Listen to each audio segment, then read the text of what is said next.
Hello guys, for today's video, steam buns naman ang aking gagawin. So first, gawin muna natin yung dough. Ayan, nandyan po sa screen kung ano po yung mga ingredients sa paggawa ng dough. Pag-mixin lang po lahat, maliban po sa milk. Yung milk po, kailangan po natin siyang i-mix slowly, unti-unti, para matansya po natin yung consistency ng ating dough. So gagamit po tayo ng electric mixer sa pagmix ng ating dough. Kung wala naman po kayong electric mixer, pwede rin po ang inyong mga kamay lang. 15 minutes na masa po hanggang ito ay maging malambot. So habang inaantay nating umalsa ang ating dough, igisa po muna natin ang ating filling. Hindi po yung ating pakiramdam, kundi yung ating ilalagay sa loob ng siopaw or steam buns.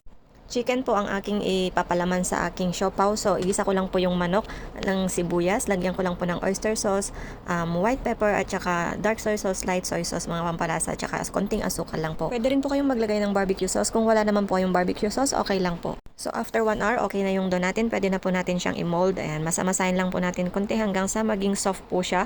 Tapos, hatiin lang po natin siya into 8 pieces. Anyway, maganda po kasi ito na pangmeryenda ng ating mga alaga. Yung alaga ko po kasi ay mahilig sa steam buns, kaya weekly po akong gumagawa ng ganito. Pangmeryenda or pwede rin pong pang-almusala. So ayan, ilagay na po natin yung palaman ng ating siopaw na niluto natin kanina. And then, ganito po, i-fold lang po natin siya. Gawin po natin siyang circle. Hindi po siya kasing ganda ng mga nakikita nating siopaw or steam buns dyan sa labas na binibenta. Pero okay na po yan kasi hindi naman po siya pangbenta. Ilagay na po natin siya sa steamer, takluban lang natin at i-rest natin ng 30 minutes bago po natin siya ilagay sa kumukulong tubig. Okay, so ready na po siya for steaming. Steam lang po natin siya ng 20 to 30 minutes, high heat. Ayan, time.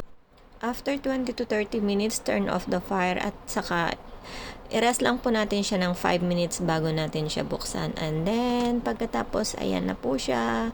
Check it out. Wow, thank you for watching.